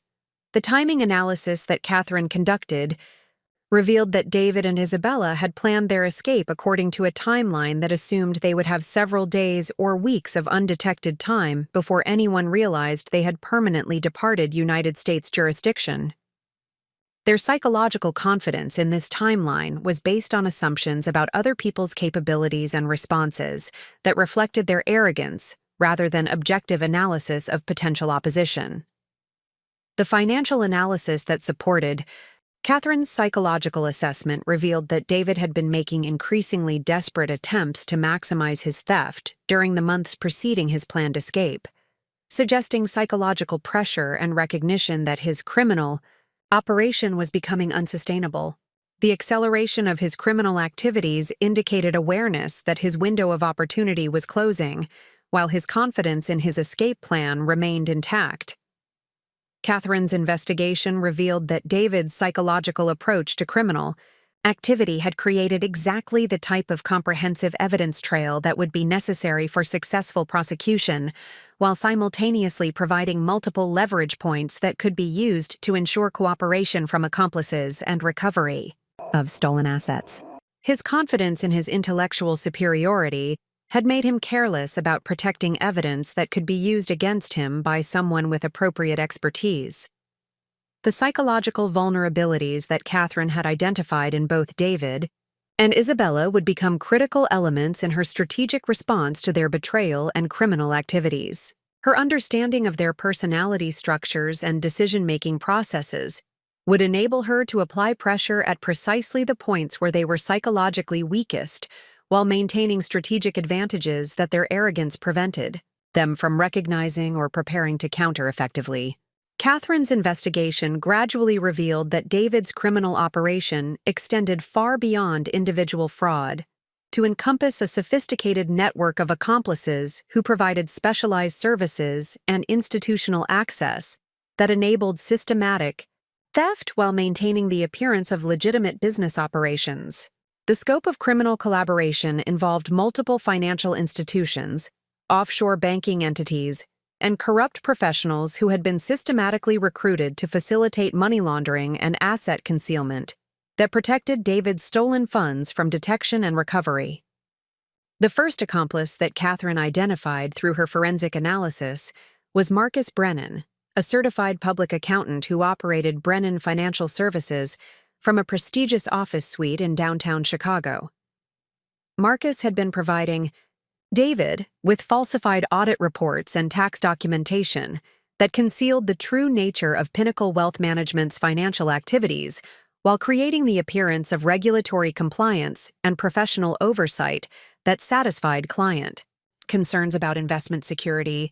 Catherine's investigation revealed that Marcus possessed specialized expertise in creating fraudulent documentation that could withstand casual review while concealing systematic theft and money laundering activities from regulatory authorities. His accounting firm served as a front for criminal services that included preparation of false financial statements, manipulation of tax records, and coordination with offshore entities that facilitated international money transfers outside normal banking oversight. The relationship between David and Marcus had been established 3 years earlier, when David's legitimate accounting firm had begun asking questions about irregularities in Pinnacle Wealth Management's financial reports that suggested potential compliance violations. Rather than addressing these concerns through corrective measures, David had sought out Marcus Brennan specifically because of his reputation within criminal circles for providing accounting services that prioritized client protection over regulatory compliance. Marcus's criminal operation provided David with comprehensive financial camouflage that enabled him to conduct systematic theft while maintaining the appearance of successful wealth management that satisfied both client expectations and regulatory requirements. The falsified audit reports that Marcus prepared showed consistent profitability and appropriate asset management that concealed the actual diversion of client funds to David's personal accounts and criminal enterprise. Catherine's analysis of Marcus's involvement revealed that his participation in David's fraud had been motivated by substantial financial compensation that exceeded his legitimate accounting income, while providing him with access to additional criminal clients who required similar falsification services. His willingness to risk his professional credentials and criminal prosecution for financial gain demonstrated the same type of short-term thinking that characterized many white-collar criminals who underestimated the long-term consequences of their criminal activities. The second accomplice that Catherine discovered was Jennifer Walsh, a senior loan officer at Metropolitan Trust Bank who had been facilitating David's money laundering operations through manipulation of banking procedures and regulatory reporting requirements.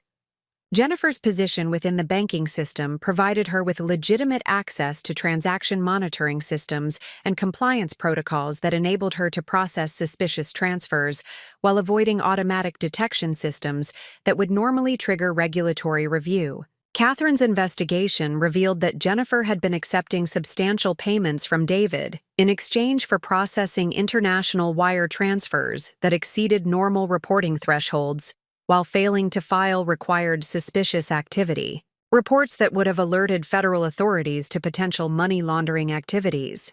Her systematic manipulation of banking compliance procedures had enabled David to transfer stolen client funds to offshore accounts without triggering the regulatory oversight that would have exposed his criminal operation.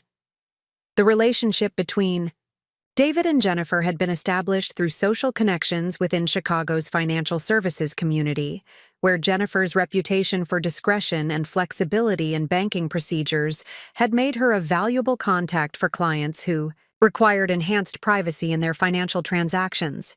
David had cultivated this relationship over 18 months, gradually increasing the scope and frequency of suspicious transactions, while providing Jennifer with financial incentives that exceeded her legitimate banking income.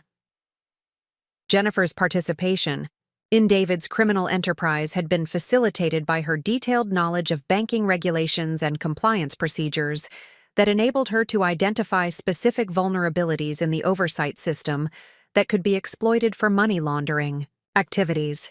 Her professional expertise in legitimate banking operations had been systematically perverted to serve criminal purposes while maintaining the appearance of regulatory compliance that protected both her position and David's criminal operation.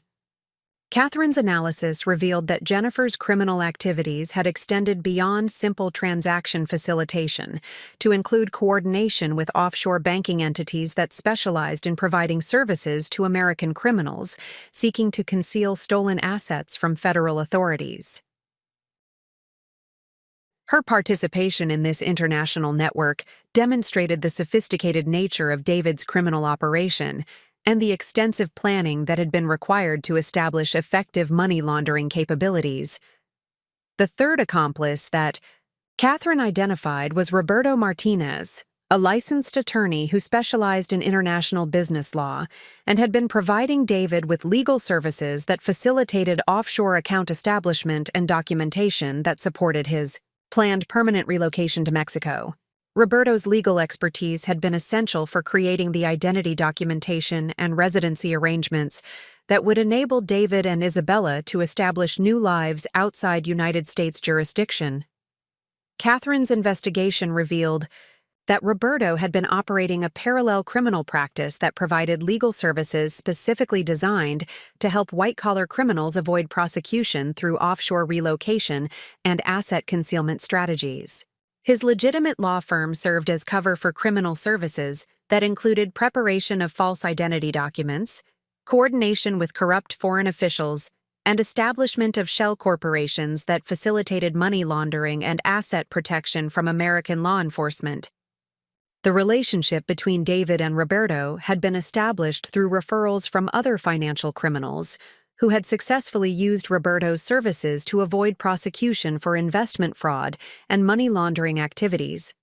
Roberto's reputation within criminal circles was based on his success in helping clients establish permanent residence in countries with limited extradition agreements while maintaining access to assets that had been concealed from American authorities. Roberto's criminal operation provided David with comprehensive legal protection that extended beyond simple document preparation to include coordination with Mexican officials who had been corrupted to facilitate immigration and residency arrangements for American criminals seeking permanent sanctuary from prosecution. His network of international contacts had been developed over decades of criminal practice that specialized in helping wealthy criminals escape accountability for their crimes. Catherine's analysis of Roberto's involvement revealed that his participation in David's escape plan had been motivated by substantial financial compensation, combined with his professional interest in maintaining his reputation within criminal circles for successful client protection. His willingness to risk his legal credentials and potential prosecution demonstrated his confidence in the international protection arrangements that he had established for his own criminal activities. The fourth accomplice that Catherine discovered was Elena Vasquez, a corrupt immigration official in Mexico City, who had been coordinating with Roberto Martinez to facilitate residency documentation and identity establishment for American criminals seeking permanent relocation to Mexico.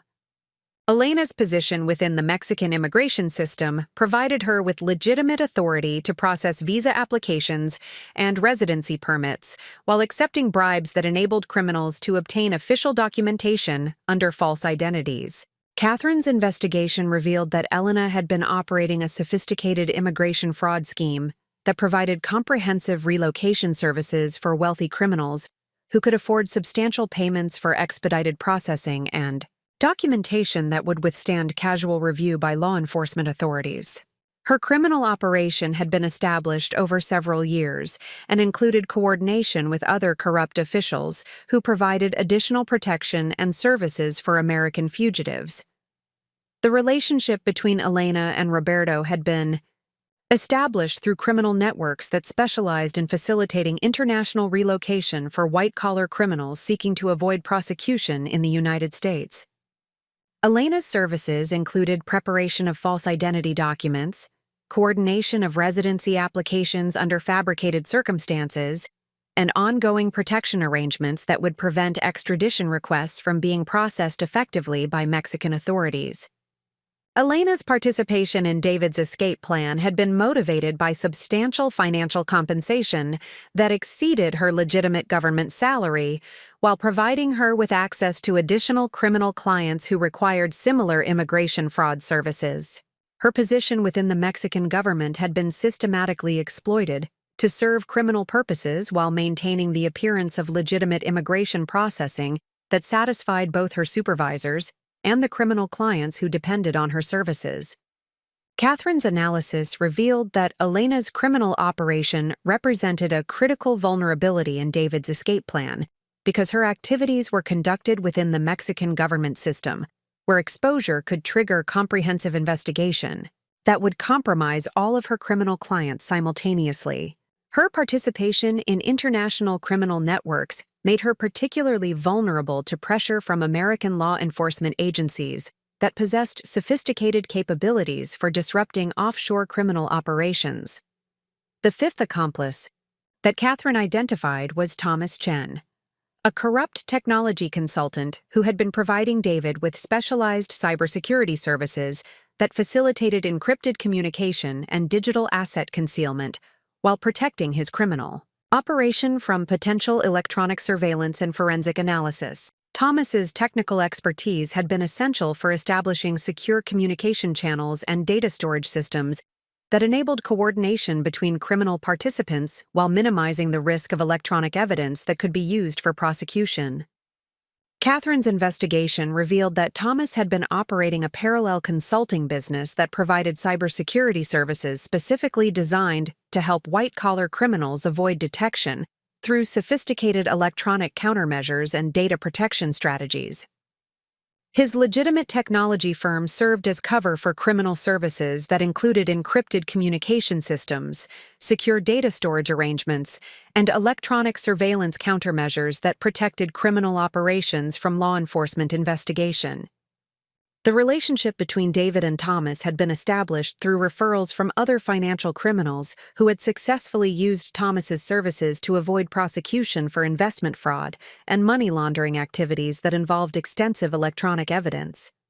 Thomas's reputation within criminal circles was based on his technical expertise in developing countermeasures against federal electronic surveillance capabilities while maintaining secure communication and data storage that could not be compromised by law enforcement agencies. Thomas's criminal operation provided David with comprehensive electronic protection that extended beyond simple encryption to include sophisticated countermeasures against the forensic analysis techniques that federal investigators use to trace financial transactions and recover electronic evidence from seized computer systems. His technical capabilities had been developed through legitimate cybersecurity work that had been systematically perverted to serve criminal purposes. Catherine's analysis of Thomas's involvement revealed that his participation in David's criminal enterprise had been motivated by substantial financial compensation, combined with his professional interest in developing advanced countermeasures against law enforcement electronic surveillance capabilities. His willingness to risk his technology credentials and potential prosecution demonstrated his confidence in the electronic protection arrangements that he had established for his own criminal activities. The comprehensive nature of David's criminal network demonstrated the sophisticated planning and extensive coordination that had been required to establish effective protection against detection and prosecution while maintaining the operational capabilities necessary for systematic theft and money laundering. Each accomplice provided specialized expertise that was essential for different aspects of the criminal operation, while creating multiple layers of protection that would need to be penetrated simultaneously for successful prosecution.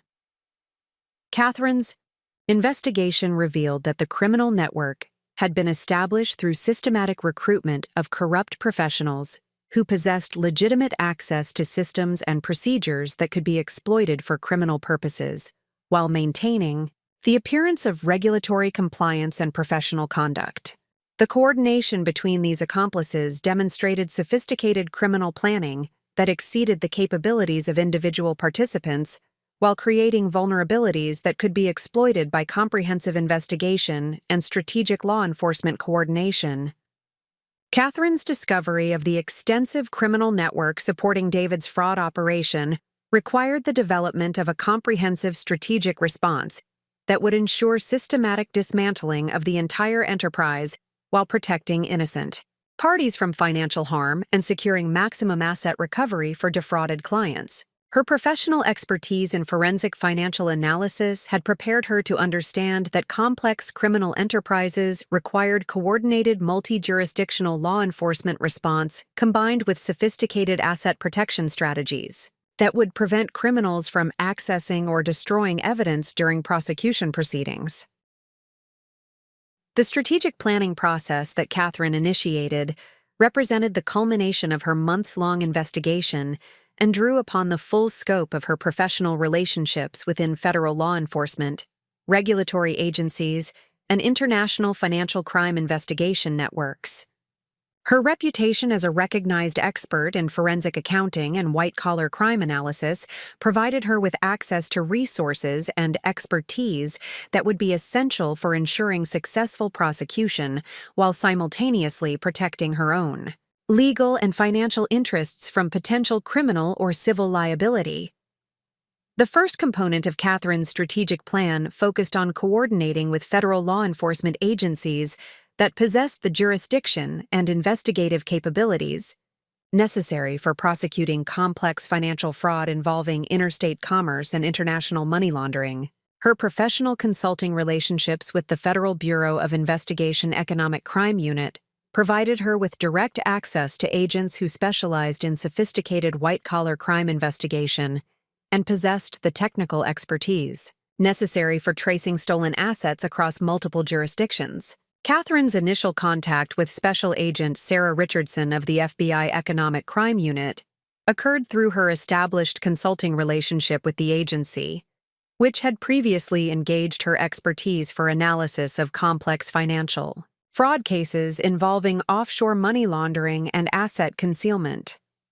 Agent Richardson's extensive experience with international white-collar crime prosecution made her uniquely qualified to appreciate the scope and significance of the evidence that Catherine had gathered during her investigation of David's criminal enterprise.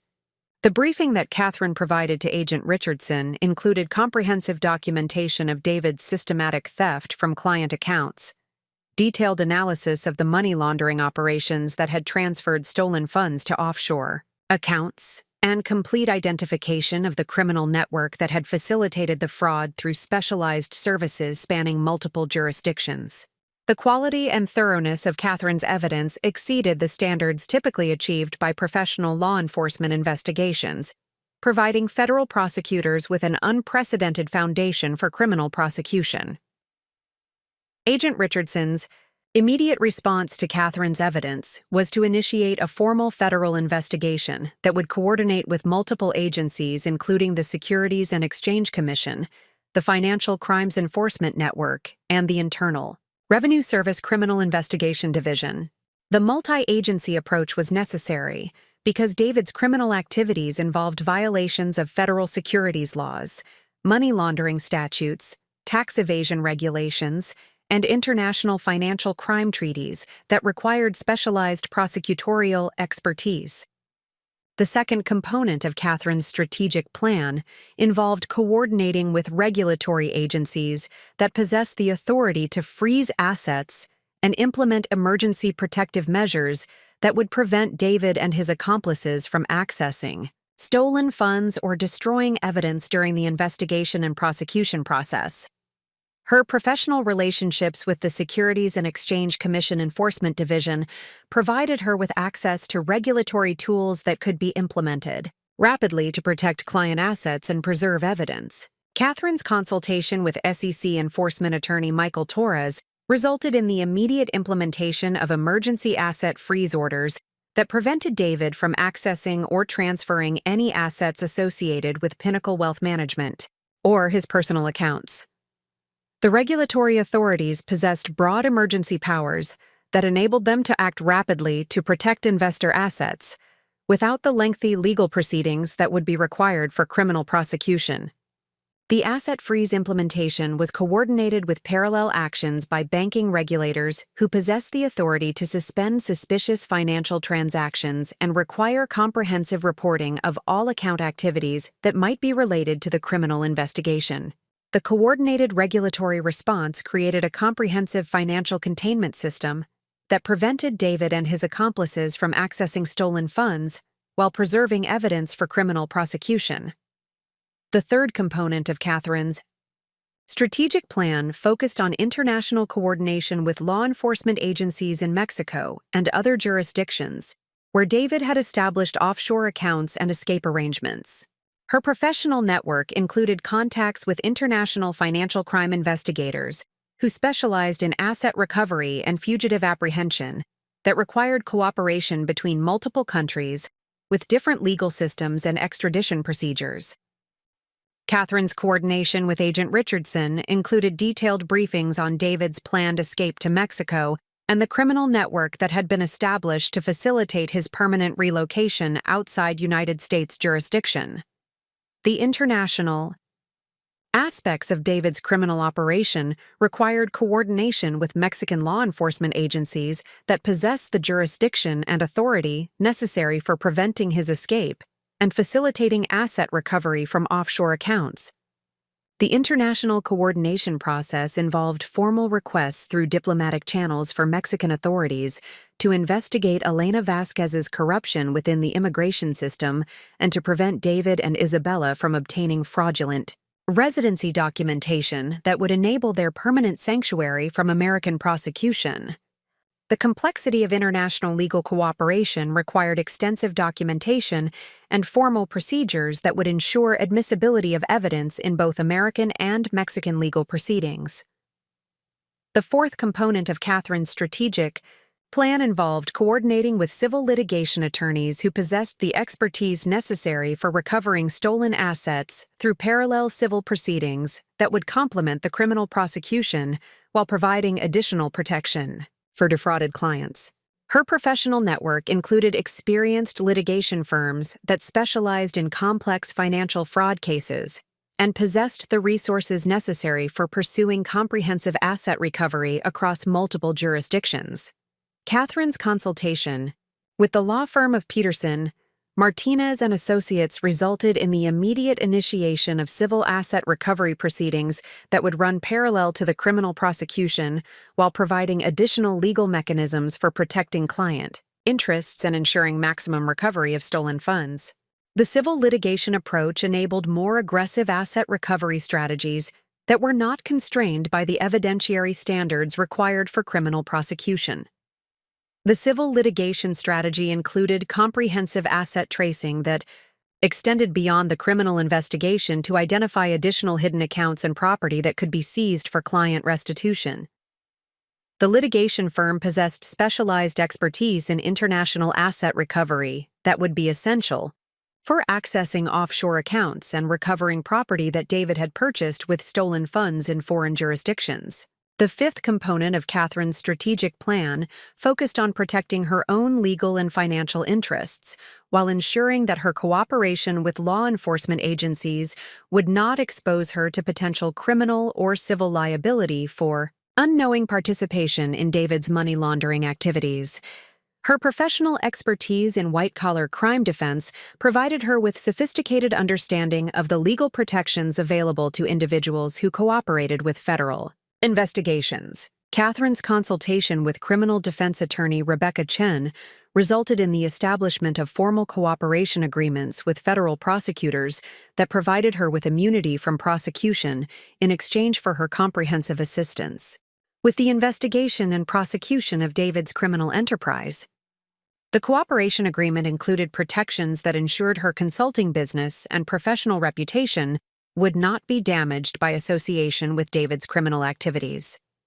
The legal protections that Catherine secured included comprehensive indemnification against civil liability that might result from her unknowing involvement in David's money laundering activities through their joint financial accounts and business relationships. The federal prosecutors recognized that Catherine's expertise and cooperation were essential for successful prosecution and were willing to provide extensive legal protections in exchange for her continued assistance. The sixth component of Catherine's strategic plan involved developing comprehensive media and public relations strategies that would protect her professional reputation while ensuring that the eventual prosecution of David's criminal enterprise would serve as an effective deterrent for other potential financial criminals. Her professional network included experienced crisis communication specialists who understood the unique challenges faced by individuals who became publicly associated with high-profile white-collar crime cases. Catherine's coordination with public relations firm. Sterling Communications resulted in the development of proactive communication strategies that would position her as a heroic whistleblower who had risked personal safety to expose systematic fraud rather than as a victim who had been deceived by her husband's criminal activities. The media strategy emphasized her professional expertise and courage in investigating complex criminal activities while protecting client interests and cooperating with law enforcement. The public relations approach included preparation for extensive media coverage that would inevitably accompany the prosecution of such a significant financial fraud case involving prominent members of Chicago's business community. The communication strategy was designed to protect Catherine's consulting business from negative publicity, while positioning her expertise as a valuable resource for other potential fraud victims and law enforcement agencies. The seventh component of Catherine's strategic plan focused on ensuring that the timing of law enforcement actions would coincide with David's planned abandonment at the airport, creating maximum psychological impact while preventing his escape and ensuring comprehensive evidence preservation. The coordination of multiple agencies and jurisdictions required precise timing that would maximize the effectiveness of simultaneous actions across different legal systems. Catherine's intelligence regarding David's specific travel plans and escape timeline provided federal agents with unprecedented opportunity to coordinate arrests and asset seizures at the moment when David and his accomplices would be most vulnerable to comprehensive law enforcement action. The timing of the operation would ensure that David's planned betrayal would become the catalyst for his comprehensive destruction rather than his successful escape. The strategic coordination that Catherine had developed with multiple law enforcement agencies, regulatory authorities, and legal specialists created a comprehensive response system that would ensure David's criminal enterprise faced systematic dismantling while providing maximum protection for innocent parties and asset recovery for defrauded clients. Her transformation from potential victim to strategic coordinator of comprehensive justice demonstrated the power of specialized expertise combined with strategic thinking and professional networking. The initial stages of Catherine's strategic coordination with federal authorities created subtle but detectable changes in the regulatory and institutional environment surrounding Pinnacle Wealth Management that gradually began to penetrate David's confident facade and trigger defensive responses that revealed both his awareness of potential exposure and his sophisticated understanding of how to mobilize institutional protection against investigation. His reaction to these early warning signals demonstrated the psychological profile that Catherine had identified through her analysis, combining narcissistic confidence with calculated manipulation of professional relationships and regulatory procedures. David's first indication that his criminal enterprise faced potential exposure came through informal communications within Chicago's financial services community, where regulatory inquiries and compliance reviews often generated discussion among professionals who maintained extensive networking relationships across multiple firms and institutions. The discreet preliminary inquiries that federal agents had initiated regarding Pinnacle Wealth Management's client relationships and investment practices had begun to circulate through professional channels that David monitored carefully as part of his ongoing risk management strategy. The initial regulatory attention manifested as routine compliance inquiries that appeared consistent with normal oversight activities, but represented the preliminary stages of the comprehensive investigation that Catherine had coordinated with federal authorities. These inquiries included requests for updated client documentation, verification of investment performance data, and clarification of offshore account relationships that seemed routine to outside observers, but created significant anxiety for someone who understood the criminal vulnerabilities that such inquiries could expose. David's response to these preliminary regulatory inquiries demonstrated the sophisticated defensive strategies that he had developed through years of successful criminal activity while maintaining the appearance of legitimate business operations. His immediate reaction was to activate professional relationships and institutional connections that he had cultivated specifically to provide protection against potential investigation, while deflecting scrutiny through appeals to his established reputation and professional standing within the financial services community. The first component of David's defensive strategy involved mobilizing character references and professional endorsements from prominent members of Chicago's business community who had been impressed by his apparent success and personal charisma throughout his career development. These individuals possessed significant influence within regulatory and law enforcement circles, and were willing to provide informal advocacy that could complicate investigation efforts, while creating political pressure to limit the scope and intensity of regulatory scrutiny. David contacted Harrison Matthews, chairman of the Chicago Financial Services Association, who had developed personal friendship with David through their collaboration on industry conferences and professional development initiatives. Harrison's position within the financial services community provided him with extensive connections to regulatory officials and law enforcement personnel who valued his opinions regarding the professional competence and ethical standards of industry practitioners.